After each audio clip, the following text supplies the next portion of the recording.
ndani ya chupa ama ndani ya plastiki kuna matatizo mengi ya kiafya ambayo yanapatikana. Kwa mfano, kuna chupa ambazo tumesema za PET ambazo ni chupa nambari 1. Hizi ni single use, zinatakiwa zitumike kwa mara moja. Maana yake nini?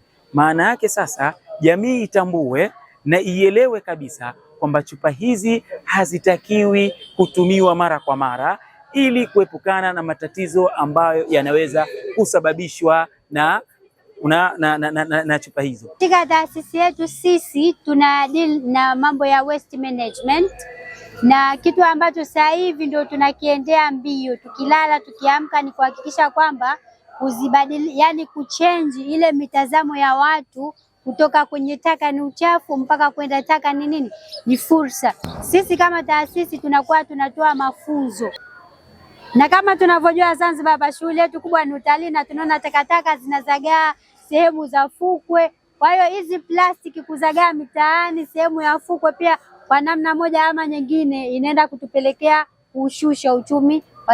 Kuongezeka kwa taka za plastiki moja kwa moja kuna athiri shughuli za kibinadamu, hasa tukisema shughuli ya kilimo, kwa sababu plastiki inapokuwa kwenye ardhi inaweza kuharibu ubora wa ardhi husika au ubora wa udongo, lakini pia inaweza kuathiri mazao ambayo yatapatikana kulingana na ardhi iliyopo. Lakini pia inaweza ikaathiri shughuli za uvuvi, na tunaamini shughuli zote hizi ni vyanzo vya kipato kwa wananchi wengi. Kwa hiyo shughuli hizi zikiathiriwa kulingana na plastiki ambazo zinaelekezwa huko, zitaweza kuathiri vipato, lakini pia sio vipato tu, zinaweza kuathiri afya ya watumiaji wa bidhaa, hasa mazao, lakini pia bidhaa za baridi, tukizungumzia samaki na wanyama wengine.